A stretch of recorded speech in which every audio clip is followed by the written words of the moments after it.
আমার মা বাবা একটি প্রবাসী ছেলের সাথে আমার বিয়ে দিয়েছিল, কিন্তু সেই সংসার করা আমার পক্ষে সম্ভব ছিল না, আর তাই তাকে আমি ডিভোর্স দিয়ে চলে আসলাম। বাড়িতে আসার পর 50 বছর বয়সী একটা লোক আমাকে পায়েস খাইয়ে অজ্ঞান করে ফেলে।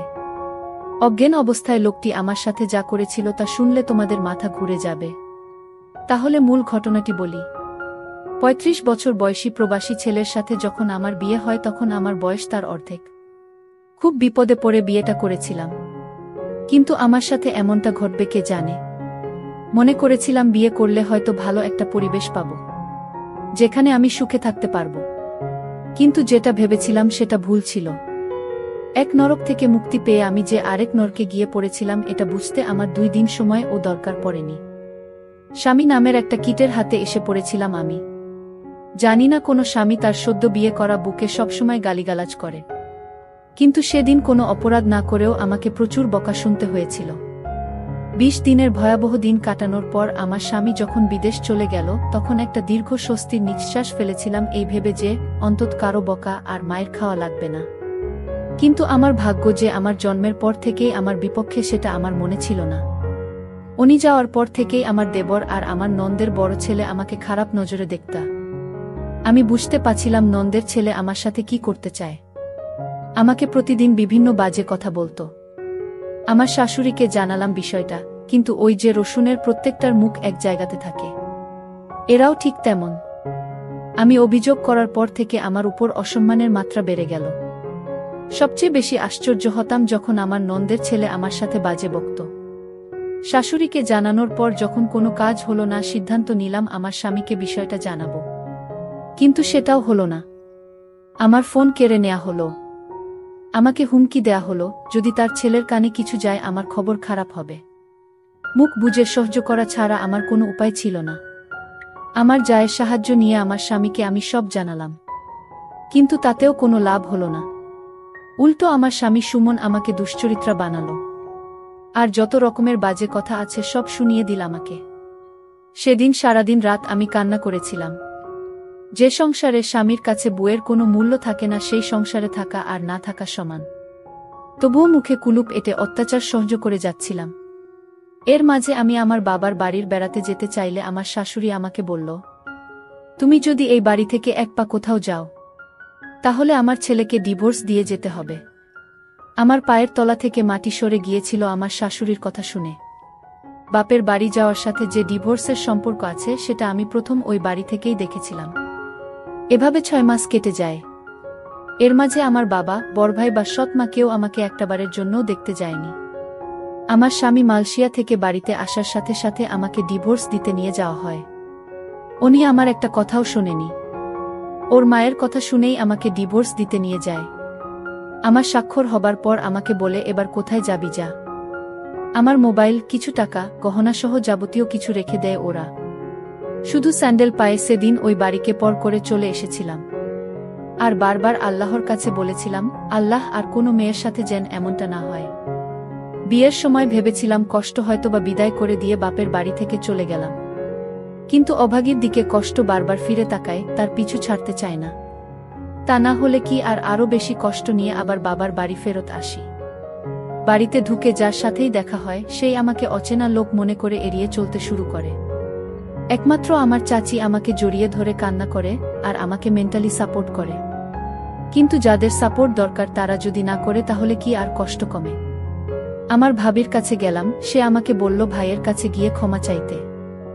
মনে অনেক সাহস সঞ্চয় করে বড় ভাইয়ের কাছে একটু ছায়া খোঁজার আশায় গেলাম, কিন্তু সেই ভাই আমাকে সেই দিন মারছিল আর গালি দিচ্ছিল। ভাবি গর্ভবতী ছিল, আমাকে ঠেকাতে গিয়ে সেও ভাইয়ের হাতে মার খেয়েছিল। ভাই শুধু বলতেছিল সব দোষ নাকি আমার, কিন্তু কেউ একটাবার বুঝতে চায় নাই যে আমার সংসার ভাঙাতে আমার কোনো দোষ নাই। আবার সেই উঠতে বসতে সৎ মায়ের খোঁচা, ভাইয়ের দুর্ব্যবহার, আব্বার মুখ গোমরা করে থাকা, মোটের উপর সবকিছুকে জাহান্নামের আগুনের মতো মনে হচ্ছিল। আমি যদি 2 দিন না খেয়েও থাকতাম কেউ এসে খাইয়ে দিয়ে যাওয়া তো দূরের কথা, এসে জিজ্ঞাসাও করতো না আমি খেয়েছি কিনা। শুধু আমার ছোট চাচি এসে আমাকে খাইয়ে দিয়ে যেত। তবুও সবসময় আসতে পারত না, আর ভাবি ভাইয়ের কথার বাইরে আসতে পারত না। সিদ্ধান্ত নিলাম বাড়ি থেকে দূরে কোথাও চলে যাব, যেখানে আমার কেউ নেই, পরিচিত কেউ নেই। দরকার হলে কাজ করে খাবো কোথাও, তবুও এই নরকে থাকব না। কিন্তু পারছিলাম না। কিন্তু সেই সাহসটা সঞ্চার করতে পারছিলাম না, যেটা আমার মা করে দেখিয়েছিল। যেই সাহসের কারণে আমাকে হতে হয়েছে একটা পুরো পরিবারের কাছে কুকুরের মতো। যেই সাহসের কারণে আমাকে দেখলে অন্য সবাই নাক সিটকাত। সেই সাহসটা আমি দেখাতে না পেরে ওই বাড়িতেই থেকে গেলাম। বেশ অবস্থাসম্পন্ন একটা পরিবারে আমার জন্ম হয়েছিল। শুনেছিলাম একটা মেয়ের আশায় যখন সবাই ছিল তখনই আমার জন্ম। কিন্তু কে জানতো সোনার চামচ মুখে নিয়ে জন্ম নেয়া শিশুটির জন্য ভয়াবহ সুখ অপেক্ষা করছে। আমার জন্মের পরে আমার মা আমার বাবাকে বিদেশ পাঠিয়ে দেয়, যাতে আমার ভবিষ্যতের জন্য কোনো চিন্তা করা না লাগে। বাবা মায়ের কথা মতো বিদেশে চলেও যায়। আর মা এদিকে বাবার অগোচরে একটা ব্যাংকে চাকরি নেয়। কিন্তু এটা আমার বাড়ির আশেপাশের কারো চোখে সহ্য হয়নি, এমনকি আমার মেজ কাকুরও না। আমার বাবাকে মায়ের চাকুরির ব্যাপারে সবকিছু বলে দেয়। আর সেই দিনই ফোন দিয়ে বাবা মায়ের সাথে প্রচুর ঝগড়া করে এবং মাকে চাকুরি ছাড়তে এক প্রকার বাধ্য করে। মা চাকরি ছেড়ে দিয়ে বাড়িতেই সময় কাটাতে লাগল। এর মধ্যে বাড়ির পাশের একটা লোকের নজর পড়ে আমার মায়ের উপর। আমার বয়স তখন 8 বছর। সবসময় লোকটা মায়ের পিছু পিছু ঘুরঘুর করত। কি উদ্দেশ্য নিয়ে ঘুরত তা আমি বুঝতাম না। আমি শুধু মায়ের নীরবে কান্না করা দেখতাম। কাউকে ভয়ে কিছু বলতো না, এটা ভেবে যে অপবাদ বের হয়ে যাবে। বলে রাখা ভালো, এটা আমার সৎমা ছিল। একদিকে বড় ভাইয়ের উচ্ছৃঙ্খল জীবনযাপন, অন্যদিকে ওই লোকটার জ্বালাতন মাকে দুর্বিষহ করে তুলেছিল। এর মাঝে কাটার উপর বিস্ফোরা হয়ে আসে আমার দূরসম্পর্কের খালা। সে এসে মাকে বলে যে খালু বিদেশ যাবে, কিছু টাকা লাগবে, টাকার পরিমাণ 4 লাখের মতো। মা তার বোনের মুখের দিকে তাকিয়ে টাকা দেওয়ার কথা বলে, কিন্তু সেটা আমাদের গ্রাম থেকে উচ্চ সুদে নিয়ে। আর সেই সুযোগটাকেই কাজে লাগায় ওই বদলোকটা। আমার মাকে 2 লাখ টাকা ধার দেয়। হয়তোবা ভাগ্যে এমন ছিল, দুর্ভাগ্যবশত খালু টাকা ধরা খায়। সেটাই হয়ে যায় আমার মায়ের জীবনের জন্য সবচেয়ে বড় ভুল। সুদের পরিমাণ যখন বাড়তে থাকে তখন লোকটা সারাক্ষণ মাকে বলতো টাকা না দিতে পারলে আপনার মেয়েকে আমার সাথে বিয়ে দেন। লোকটার বয়স প্রায় 50 হবে। আর সেই লোক কিনা আমাকে বিয়ে করতে চায়। এক কথায় পরিস্থিতির ফায়দা লুটতে থাকল। হঠাৎ করে মা চেঞ্জ হতে থাকল। যেই মা আমাকে কোনোদিন বকা দিত না, সেই মা আমার গায়ে হাত তুলত যখন তখন। দিন দিন আমার মা এই লোকটার সাথে বিয়ে দিতে চাইত। তখন তো বুঝতাম না কাহিনী কি, যেটার বাঁধন থেকে মা বেরিয়ে আসতে পারে নাই। লোকটা দেখতে খুব বাজে ছিল, আর সেই লোকের সাথে আমার বিয়ে দিতে চায়। একদিন 50 বছরের লোকটি আমাদের বাড়িতে এসে আমার মাকে বলল, এই শোন, যদি 15 দিনের মধ্যে টাকা না দিতে পারো তাহলে আপনার মেয়েকে আমার সাথে বিয়ে দিয়ে দেন। আমার মা আমাকে বুঝিয়ে বলল, আমি এত টাকা কোথায় থেকে দিব?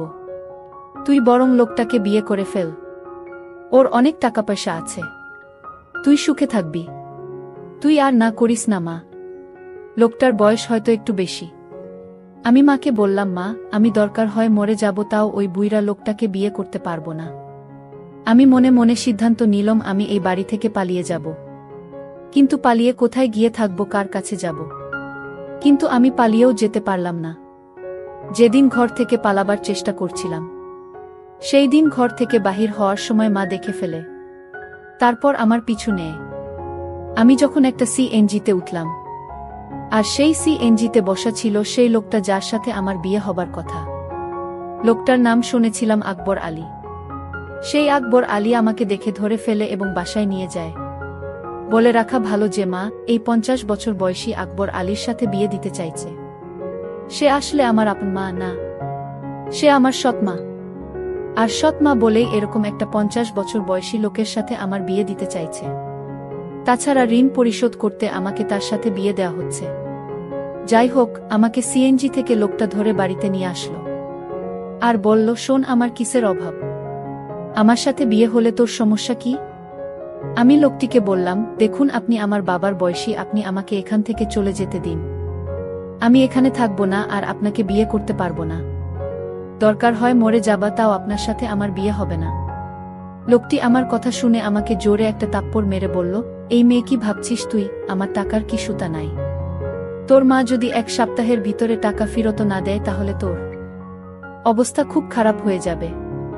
হঠাৎ লোকটির ব্যবহার পরিবর্তন হতে শুরু করল। লোকটি বলল, শোন মা, আসলে আমি ভুল করেছি। তুই আমার মেয়ের মতো।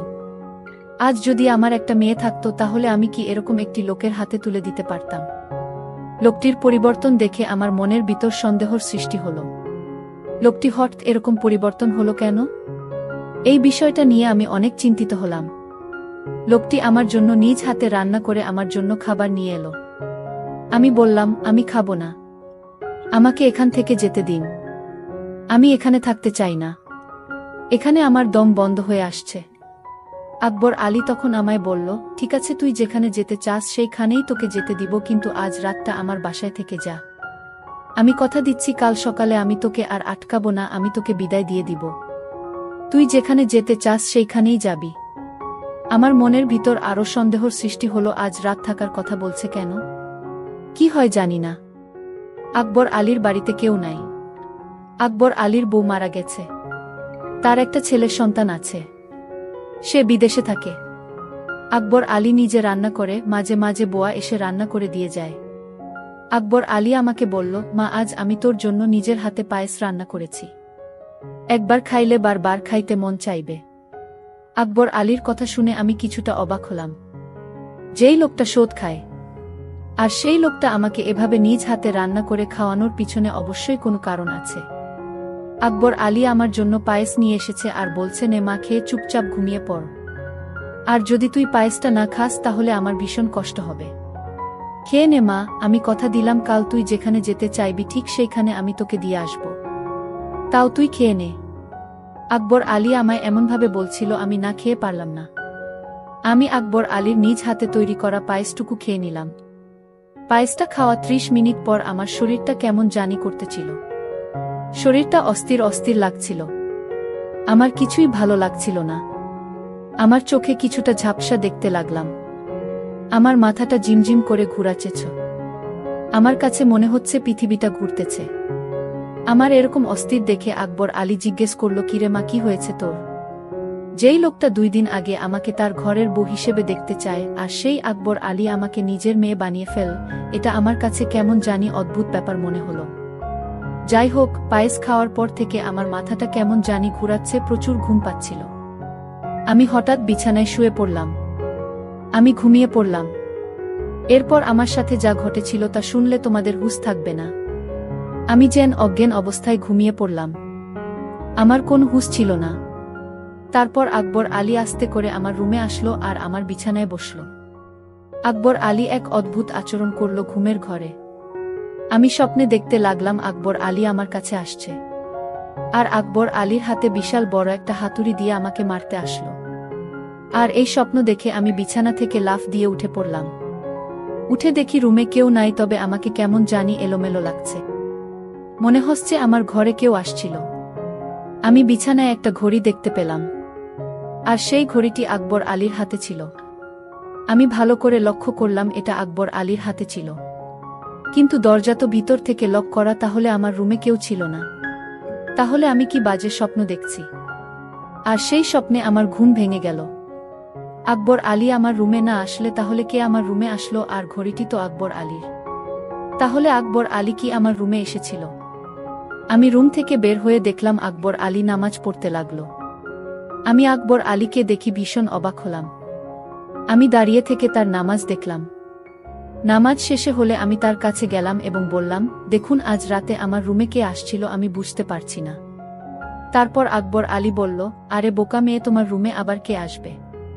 তুমি হয়তো দুঃস্বপ্ন দেখছ। তাহলে আমার বিছানায় আপনার ঘড়ি কি করে এলো? কই, ঘড়ি তো আমার হাতে, তাহলে এটা কার ঘড়ি? ও বুঝেছি মা, আমার ছেলে 2টা একরকম ঘড়ি নিয়ে আসছিল বিদেশ থেকে। আর তুমি যে রুমে থেকেছ সেই রুমে আমার ছেলে থাকতো, সে হয়তো ভুল করে ঘড়িটা ফেলে রেখে চলে গেল। আচ্ছা মা, আমি তোমার জন্য একজন পাত্র ঠিক করেছি। আমি তোমাকে তার সাথে তোমাকে বিয়ে দিব। তোমার মায়ের সাথেও আমার কথা হয়েছে। আমার তো কোনো মেয়ে নেই, আর আমি তোমাকে আমার মেয়ে করে নিলাম। আর তুমি গতকাল রাতে যা দেখছো সবই দুঃস্বপ্ন মা। তারপর আকবর আলী আর আমার মা আমার জন্য সেই সুমন ছেলেটিকে নির্ধারণ করল। আমি আকবর আলীকে বাবা বলে ডাকলাম। বাবা, আসলে আমি তোমাকে ভুল বুঝেছিলাম। তোমার মতো এমন মানুষ এ যুগে পাওয়া বড়ই কঠিন। তারপর আকবর আলী বাবা আমার বিয়ের সমস্ত খরচ বহন করে আমাকে সুমনের সঙ্গে বিয়ে দিয়ে দিল। কিন্তু কথায় আছে না, অভাগীর কপালে কি আর সুখ সয়। আমি তাকেও ডিভোর্স দিয়ে চলে আসলাম, কারণ এই পরিবারটি ভালো ছিল না। তাই বাড়িতে আসার পর কেউ আমাকে আশ্রয় দেয়নি।